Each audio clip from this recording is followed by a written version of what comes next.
The Richest Man in Babylon. Chapter 11.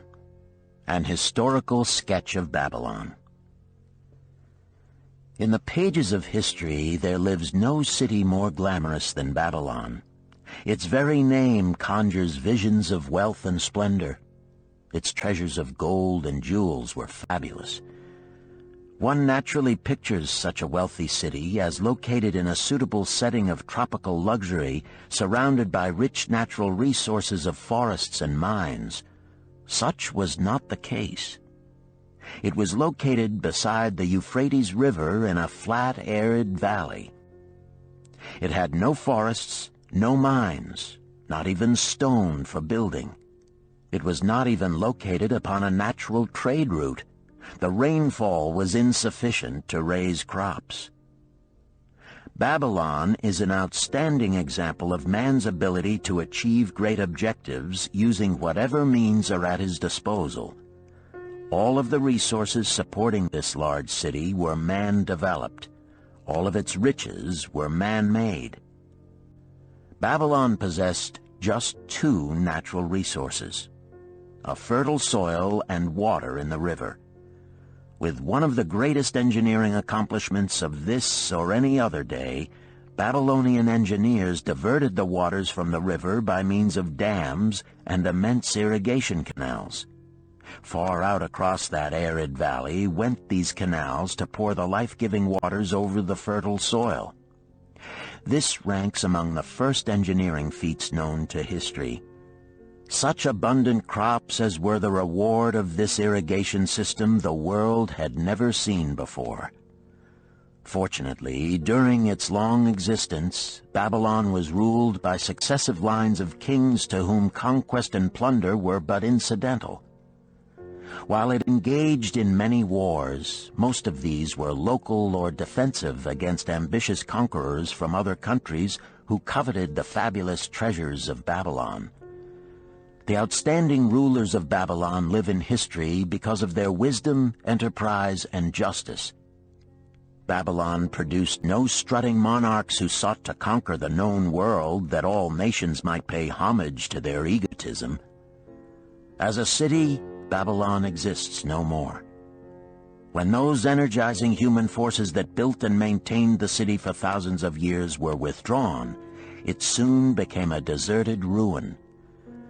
The site of the city is in Asia, about 600 miles east of the Suez Canal, just north of the Persian Gulf. The latitude is about 30 degrees above the equator, practically the same as that of Yuma, Arizona. It possessed a climate similar to that of this American city, hot and dry. Today, this valley of the Euphrates, once a populous irrigated farming district, is again a windswept arid waste. Scant grass and desert shrubs strive for existence against the wind-blown sands.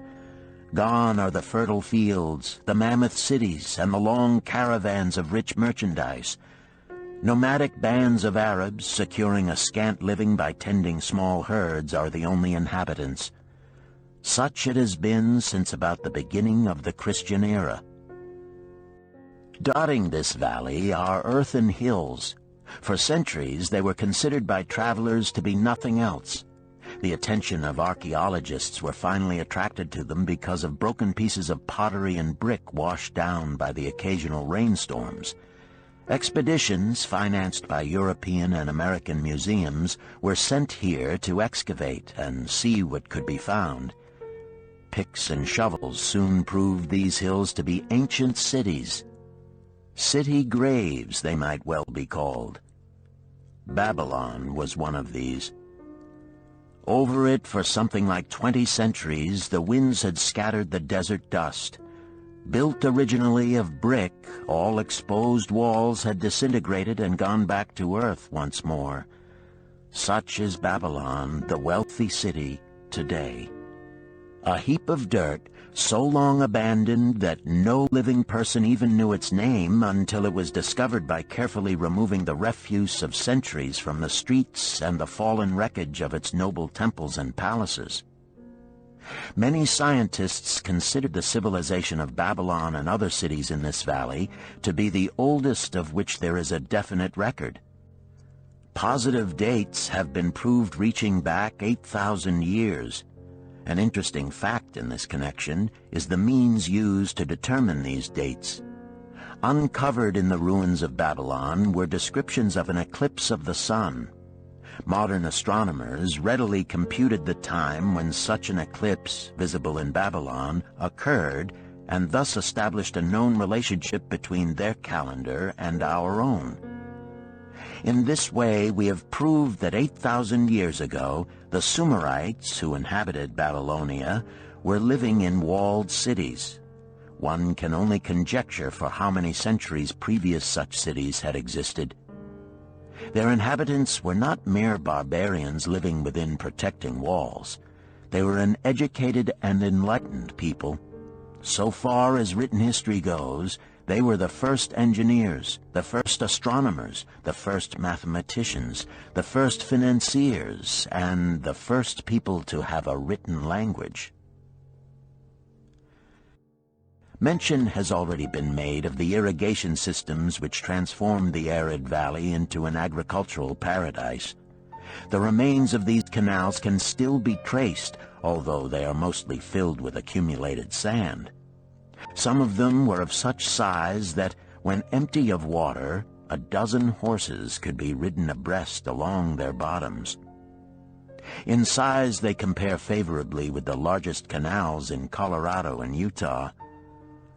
In addition to irrigating the valley lands, Babylonian engineers completed another project of similar magnitude. By means of an elaborate drainage system, they reclaimed an immense area of swampland at the mouths of the Euphrates and Tigris rivers and put this also under cultivation. Herodotus, the Greek traveler and historian, visited Babylon while it was in its prime and has given us the only known description by an outsider. His writings give a graphic description of the city and some of the unusual customs of its people. He mentions the remarkable fertility of the soil and the bountiful harvest of wheat and barley which they produced. The glory of Babylon has faded, but its wisdom has been preserved for us. For this we are indebted to their form of records. In that distant day, the use of paper had not been invented. Instead, they laboriously engraved their writing upon tablets of moist clay. When completed, these were baked and became hard tile. In size, they were about 6 by 8 inches and an inch in thickness. These clay tablets, as they are commonly called, were used much as we use modern forms of writing. Upon them were engraved legends, poetry, history, transcriptions of royal decrees, the laws of the land, titles to property, promissory notes, and even letters which were dispatched by messengers to distant cities. From these clay tablets we are permitted an insight into the intimate personal affairs of the people. For example, one tablet, evidently from the records of a country storekeeper, relates that upon the given date, a certain named customer brought in a cow and exchanged it for 7 sacks of wheat, 3 being delivered at the time, and the other 4 to await the customer's pleasure. Safely buried in the wrecked cities, archaeologists have recovered entire libraries of these tablets, hundreds of thousands of them. One of the outstanding wonders of Babylon was the immense walls surrounding the city. The ancients ranked them with the Great Pyramid of Egypt as belonging to the 7 wonders of the world. Queen Semiramis is credited with having erected the first walls during the early history of the city. Modern excavators have been unable to find any trace of the original walls, nor is their exact height known. From mention made by early writers, it is estimated they were about 50 to 60 feet high, faced on the outer side with burnt brick, and further protected by a deep moat of water. The later and more famous walls were started about 600 years before the time of Christ by King Nabopolassar. Upon such a gigantic scale did he plan the rebuilding. he did not live to see the work finished. This was left to his son Nebuchadnezzar, whose name is familiar in biblical history. The height and length of these later walls staggers belief. They are reported upon reliable authority to have been about 160 feet high, the equivalent of the height of a modern 15-story office building. The total length is estimated as between 9 and 11 miles. So wide was the top that a 6-horse chariot could be driven around them.